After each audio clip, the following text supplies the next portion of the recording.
కరీంనగర్ నడిబొట్టిన తుపాకుల మోత పట్టపగలే పసిడి దుకాణంలో చొరబడ్డ కేటుగాలు కేవలం కొన్ని నిమిషాల్లోనే కిలోల కొద్ది బంగారాన్ని ఊడ్చేశారు. అసలు ఆ జ్యువెలరీ షాప్నే వారు ఎందుకు టార్గెట్ చేశారు? నిప్పులు జరిగే పిస్టల్స్ వారి చేతుల్లో ఎలా వచ్చాయి?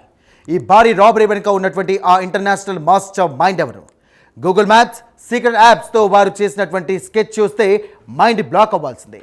ఈ షాకింగ్ క్రైమ్కు సంబంధించిన పూర్తి వివరాలు ఇప్పుడు మీకోసం.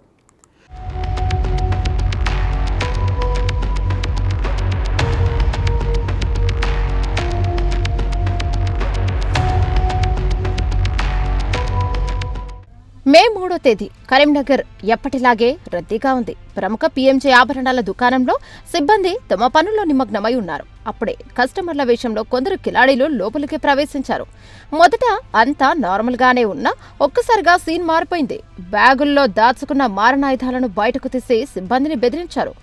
ఎదురు తిరిగిన వారిపై బుల్లెట్ల వర్షాన్ని కురిపించారు. దుకాణంలోని 1.61 కిలోల బంగారం, వజ్రాలు పొదిగిన ఆభరణాలను బ్యాగులో నింపుకున్నారు. 112 క్యారెట్ల డైమండ్స్ కూడా మాయమయ్యాయి. అంతా అయిపోయాక అత్యంత వేగంగా బయటకొచ్చి సిద్ధంగా ఉన్న బైకులపై పరారయ్యారు.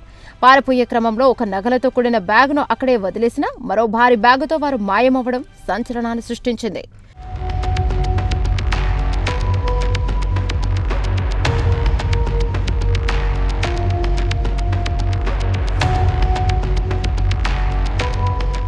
ఈ దోపిడీ వెనక ఉన్నది ఏ సాదాసీదా దొంగలో కాదు, దేశవ్యాప్తంగా గోల్డెన్ థీఫ్ అని పేరుగాంచిన సుబోధ్ సింగ్ ఈ మొత్తం ఆపరేషన్కు సూత్రధారి. ప్రస్తుతం మహారాష్ట్రలోని పూణే జైలులో ఉండి కూడా అతడు తన నెట్వర్క్ను ఎలా నడిపిస్తున్నాడనేది పోలీసులను సైతం విస్మయానికి గురిచేస్తోంది.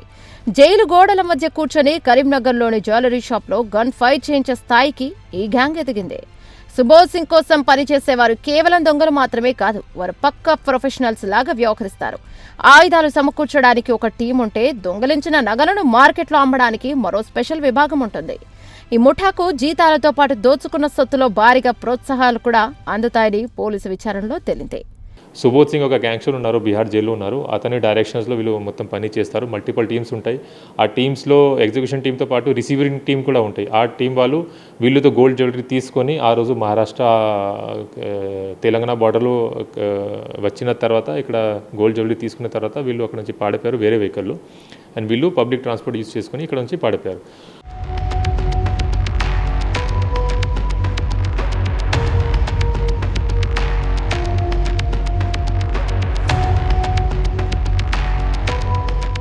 నిందితులు ఈ దోపిడీ కోసం దాదాపు 45 రోజుల ముందే రంగంలోకి దిగారు. కరీంనగర్తో పాటు పెద్దపల్లి, సిద్దిపేట పట్టణాల్లో అనువైన దుకాణం కోసం వెతికారు. తప్పుడు పేర్లు, నకిలీ ఆధార్ కార్డులతో లాడ్జిలో బస చేశారు. ఒక ప్రాంతంలో ఉంటే పోలీసులు గుర్తిస్తారన్న భయంతో ధర్మపురిలోని లాడ్జిని అడ్డాగా మార్చుకున్నారు.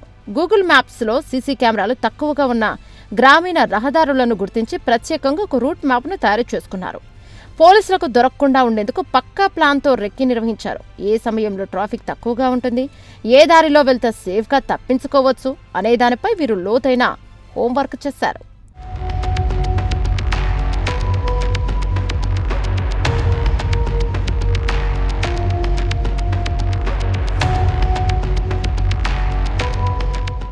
ఈ కిలాడీల ప్లాన్ వింటేనే ఒళ్ళు గగురు పొడుస్తోంది. అయితే పోలీసులు ఈ చిక్కుముడిని ఎలా విప్పారు? సాంకేతిక పరిజ్ఞానాన్ని వాడి నేరగాళ్లను ఎలా ట్రాక్ చేశారో ఇప్పుడు తెలుసుకుందాం.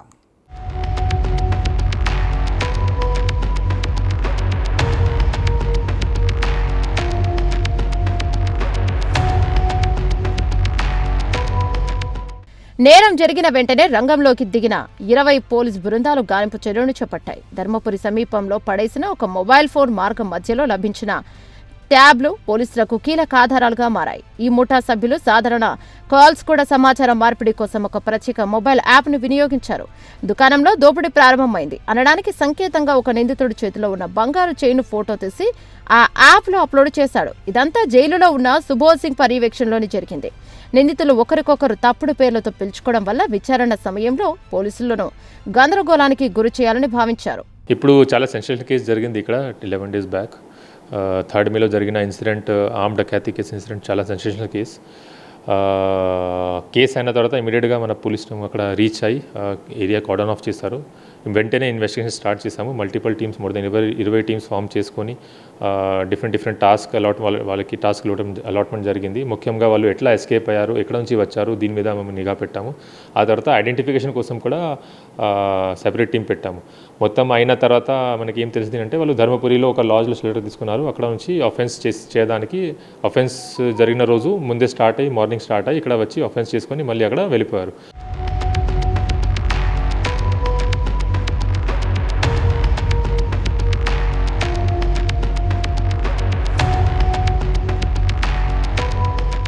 ఈ భారీ దోపిడీ కోసం ఆయుధాల సరఫరా కూడా అత్యంత రహస్యంగా జరిగింది. మే 2వ తేదీన అంటే దోపిడీకి ఒక్కరోజు ముందే 6 పిస్టల్స్, 12 రౌండ్ల మ్యాగజైన్లను నెట్వర్క్ సభ్యులు వీరికి అందజేశారు.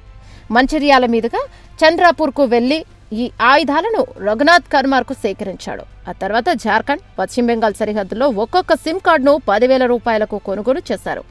పాత ద్విచక్ర వాహనాలను కొని ముందే పెద్దపల్లి బస్టాండ్ సమీపంలో పార్క్ చేసి పెట్టారు. పోలీసుల కళ్ళుగప్పేందుకు నకిలీ నంబర్ ప్లేట్లను కూడా వాడారు. అంతా పక్కా సినిమా స్క్రిప్ట్ తరహాలో ఈ క్రైమ్ ఆపరేషన్ నిర్వహించారు.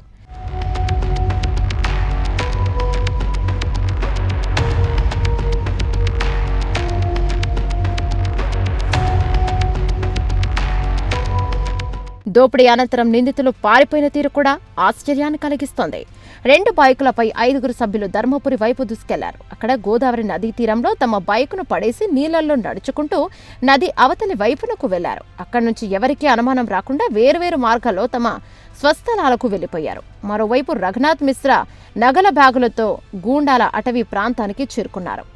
అక్కడ సిద్ధంగా ఉన్న ఒక తెలుపు రంగు కారులోని వ్యక్తులకు ఆభరణాలను అప్పగించి రైలు మార్గంలో బీహార్కు పరారయ్యారు. నేరం జరిగిన విధానం నుండి పారిపోయిన తీరు వరకు ఎక్కడా క్లూ దొరకకుండా జాగ్రత్త పడ్డారు.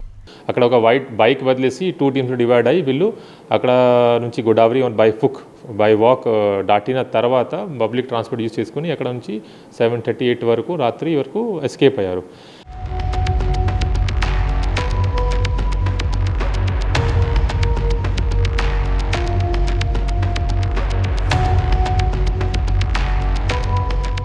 కరీంనగర్ సిపి గౌసాలం నేతృత్వంలోని పోలీసులు వేటను ప్రారంభించారు. సాంకేతిక ఆధారాలను విశ్లేషిస్తూ నిందితుల కదలికలను గుర్తించేందుకు ఆపరేషన్ ముమ్మరం చేశారు. ఇక ఎట్టకేలకు రఘునాథ్ కర్మాకర్, రావిష్ కుమార్, మహతాబ్ ఖాన్ అనే 3 కీలక నిందితులను పోలీసులు అదుపులోకి తీసుకున్నారు. రఘునాథ్పై ఇదివరకే 7 కేసులు ఉండగా రావిష్ కుమార్పై 15 కేసులున్నట్టు తేలింది. వీరి నుంచి 51,000 నగదు, ఫోన్లు, సిమ్ కార్డులు, నకిలీ ఆధార్ కార్డులను స్వాధీనం చేసుకున్నారు. సినిమాటిక్ స్టైల్లో సాగిన ఈ చేంజింగ్ చివరికి నేరగాల అరెస్టుతో ముగిసింది.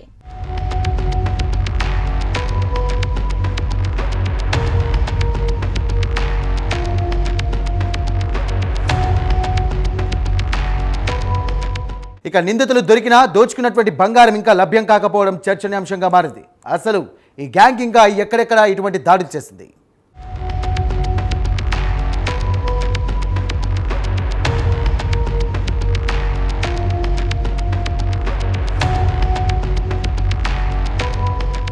ఈ సుబోధ్ సింగ్ గ్యాంగ్ కేవలం తెలంగాణకే పరిమితం కాదు. బీహార్, పశ్చిమ బెంగాల్, జార్ఖండ్, మహారాష్ట్ర వంటి రాష్ట్రాల్లోని ప్రధాన బ్యాంకులు, జ్యువెలరీ షాపులే వీరి టార్గెట్. వీరు నేరానికి ముందు క్షుణ్ణంగా రెక్కి నిర్వహించడమే కాకుండా పోలీసుల ఇన్వెస్టిగేషన్ స్టైల్ను కూడా అధ్యయనం చేస్తారని తెలుస్తోంది. పట్టుబడిన 3 నిందితులు గ్యాంగ్లో కీలక పాత్రధారులు అని పోలీసులు నిర్ధారించారు. ప్రస్తుతం బీహార్లోని బేర్ జైల్లో ఉన్న సుబోధ్ సింగ్ను కస్టడీలోకి తీసుకుంటే మరిన్ని విస్తుపోయే నిజాలు బయటకొచ్చే అవకాశం ఉంది. తప్పించుకున్న మిగిలిన నిందితుల కోసం గాలింపు ముమ్మరంగా సాగుతోంది.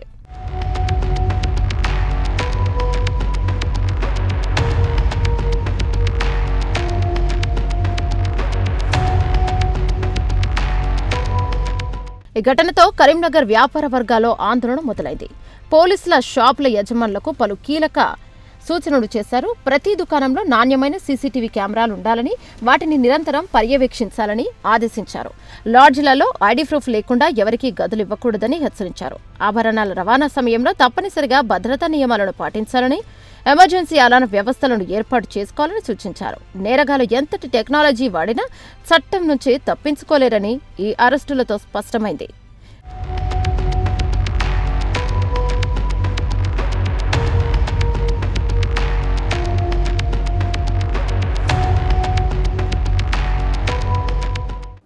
ఇక కరీంనగర్ దోపిడీ కేసులో పోలీసులు 3 నిందితులను కటకటాల వెనక్కి పంపారు.